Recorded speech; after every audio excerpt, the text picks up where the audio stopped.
கட்டு வைக்கிறான். ஏன் சார் நான் சொல்றேன், நான் என்ன சொல்ல வரேன்னா, தப்பா தப்பா நினைக்காதீங்க, அப்படி விமர்சனம் பேசுறேன்னு. ஒரு பணக்காரன் விட்ட பிள்ளை தான் பணக்காரன் ஆகணுமா? ஒரு விஐபி தான் ஒரு விஐபியா மாறணுமா? ஒரு பெரிய நடிகருடைய பையன் நடிகரா மாறணுமா? ஒரு பெரிய டைரக்டருடைய பையன் டைரக்டர் ஆகணுமா?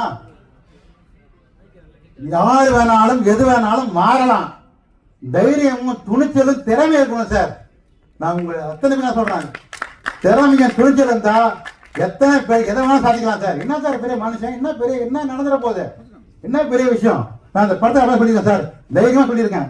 இந்த படம் வெளியே வந்தா எத்தனை கேஸ் பண்ணாலும் இந்த படத்தை ஃபைல் பண்றது தயாரா இருக்காங்க, நிறைய பேர் இருக்காங்க. அத்தனையும் நான் ஃபைல் பண்ணிருக்கேன், அத்தனைக்கு ஆதாரம் என்கிட்ட இருக்கு. நான் எதுக்கும் பயப்படல.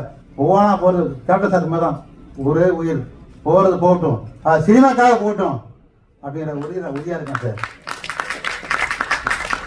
சினிமா என் உயிர் மூச்சு, சினிமா என் கனவு, சினிமா என் உயிர் மூச்சு. நான் சாகும் போது ஒரு சினிமாக்காரனா சாகணும்னு ஆசைப்படுறேன் சார். பிறக்கும் போது யாரும் எப்படினாலும் பிறக்கலாம், ஏழையா பிறக்கலாம், பிச்சைக்காரனா பிறக்கலாம், அவனா பிறக்கலாம், இவனா பிறக்கலாம். நீ என்ன சாதிச்ச, இறக்கும் போது என்னவா நீ ஆக போற அப்படிங்கிறதான் சார் லட்சியம்.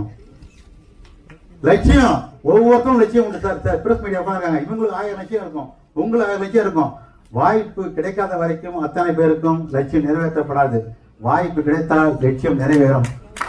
அந்த வாய்ப்பு கொடுத்த என்னுடைய தயாரிப்பாளருக்கு நான் இந்த நேரத்தை மிகுந்த நன்றியை சொல்லிக்கிறேன்.